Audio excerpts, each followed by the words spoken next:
ভাবো তো, আজ রাতটাই যদি হতো তোমার জীবনের শেষ রাত, যদি এই নিঃশ্বাসটাই হতো শেষ নিঃশ্বাস, তবে কি তুমি প্রস্তুত? তোমার হৃদয়ে কি এক ফোঁটা শান্তি আছে এই ভেবে যে আল্লাহ তোমাকে ক্ষমা করবেন? এই গল্পটা এক মানুষের, নাম তার সামির। সে খুব ধার্মিক ছিল না, নামাজ পড়তো না নিয়মিত, গুনাহ করত লুকিয়ে লুকিয়ে। কিন্তু তার বুকের গভীরে একটাই ভয় ছিল, আল্লাহ কি আমাকে ক্ষমা করবেন?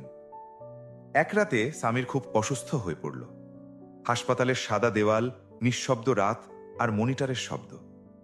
হঠাৎ তার মনে পড়ল ছোটবেলায় মায়ের শেখানো কথা, বাবা, আল্লাহর রহমত সমুদ্রের থেকেও বড়।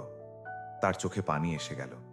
সে কাঁপা কণ্ঠে বলল, ইয়া আল্লাহ, আমি খারাপ ছিলাম, কিন্তু আপনি তো রহমান, আপনি তো রহিম, আমাকে ফিরিয়ে নিন আপনার রহমতের ছায়ায়। তার ঠোঁট কাঁপছিল, বুক কাঁপছিল, কিন্তু আশ্চর্য, সেই মুহূর্তে তার হৃদয়ে এক অদ্ভুত শান্তি নেমে এলো। মনে হলো কেউ যেন অদৃশ্যভাবে তার কানে বলছে, আমার বান্দা, আমি তো অপেক্ষায় ছিলাম, তুমি শুধু একবার ডাকো।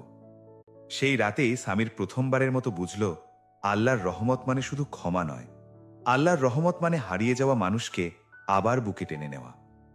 তার চোখ বুজে এলো, কিন্তু সেই চোখের কোণ দিয়ে গড়িয়ে পড়া অশ্রু ছিল ভয়ের নয়, সেটা ছিল আশার, জান্নাতের স্বাদের প্রথম অনুভূতি। সেই রাতের পর থেকে সামিরের জীবন আর আগের মতো থাকল না। হাসপাতালের বেডে শুয়ে থাকা মানুষটা হঠাৎ বুঝে গেল জীবন আসলে কত ছোট আর আল্লাহর রহমত কত বিশাল। সুস্থ হয়ে বাড়ি ফিরে প্রথম যে কাজটি সে করল তা হলো অজু করা। অনেক দিন সে নামাজে দাঁড়ালো, দুহাত তুলে সামির কাঁদতে লাগল। তার চোখের পানি জায়নামাজ ভিজিয়ে দিল। সে বলল, হে আল্লাহ, আমি দেরি করে ফেলেছি, কিন্তু ফিরে এসেছি। প্রতিদিন ফজরের আজান শুনে সে চমকে উঠত। আগে এই আজান তার কানে যেত, কিন্তু হৃদয়ে পৌঁছত না। এখন প্রতিটি শব্দ যেন তার বুকের ভেতর ঢুকে আলো জ্বালিয়ে দেয়। একদিন কুরআন খুলে সে পড়ছিল, আয়াতগুলো যেন তার জন্যই নাজিল হয়েছে। সে অনুভব করল, জান্নাত শুধু মৃত্যুর পরের কোনো স্বপ্ন নয়, জান্নাতের স্বাদ শুরু হয় এই দুনিয়াতেই, যখন হৃদয় আল্লাহর দিকে ফিরে যায়। আগে তার মুখে হাসি ছিল কৃত্রিম, এখন তার চোখে শান্তি। আগে রাত মানে ছিল মোবাইল, গান, গুনাহ, এখন রাত মানে তাহাজ্জুদের নীরব কান্না। এক রাতে দোয়া করতে করতে সে হঠাৎ কেঁদে উঠল, ইয়া রব, যদি আপনি আমাকে গ্রহণ করে থাকেন, তবে আমাকে আপনার পথে স্থির রাখুন। তার বুকের ভেতর আবার সেই অদ্ভুত প্রশান্তি নেমে এলো। মনে হলো আল্লাহ তাকে ফেলে দেননি, বরং তার দিকে এক কদম এগোতেই আল্লাহ তার দিকে 10 কদম এগিয়ে এসেছেন। সামির তখন বুঝল, রহমত মানে শুধু গুনাহ মাফ নয়, রহমত মানে অন্ধকার হৃদয়ে আলো জ্বালিয়ে দেওয়া।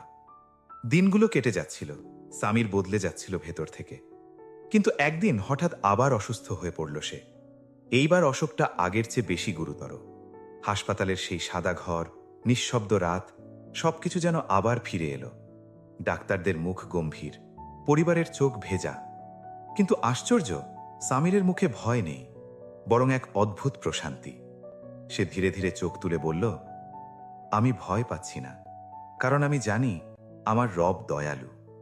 তার ঠোঁট কাঁপছিল, কিন্তু সেই কাঁপন ছিল না আতঙ্কের, সেটা ছিল অপেক্ষার। হঠাৎ সে মায়ের হাত চেপে ধরে ফিসফিস করে বলল, আম্মু, আমি জান্নাতের গন্ধ পাচ্ছি, খুব মিষ্টি, খুব শান্ত। তার চোখ বেয়ে অশ্রু গড়িয়ে পড়ল। সে আকাশের দিকে তাকিয়ে কাঁদতে কাঁদতে বলল, ইয়া আল্লাহ, আমি কিছুই ছিলাম না, আপনি আমাকে ফিরিয়ে নিয়েছেন। আমার গুনাহ পাহাড় সম ছিল, কিন্তু আপনার রহমত আকাশের চেয়েও বড়। আমাকে আপনার জান্নাতে একটু জায়গা দিন, আমি ক্লান্ত, আমি আপনার কাছে আসতে চাই। তার কণ্ঠ ধীরে ধীরে ক্ষীণ হয়ে এলো। মনিটরের শব্দ ধীরে ধীরে থেমে গেল। কিন্তু সেই ঘরে যারা ছিল তারা বলেছিল, শেষ মুহূর্তে সামিরের মুখে এক মৃদু হাসি ছিল, যেন সে সত্যিই কিছু দেখে ফেলেছে, যেন সে জান্নাতের স্বাদ পেয়ে গেছে। ভাই ও বোনেরা, আমরা কেউই নিখুঁত নই, আমাদের সবার গুনাহ আছে, কিন্তু মনে রাখবেন, আল্লাহর রহমত আমাদের পাপের চেয়ে বড়। আজ যদি আমরা এক কদম ফিরে আসি, হয়তো আমাদের শেষ নিঃশ্বাসেও সেই হাসিটা থাকবে, হয়তো আমরাও জান্নাতের স্বাদ অনুভব করব।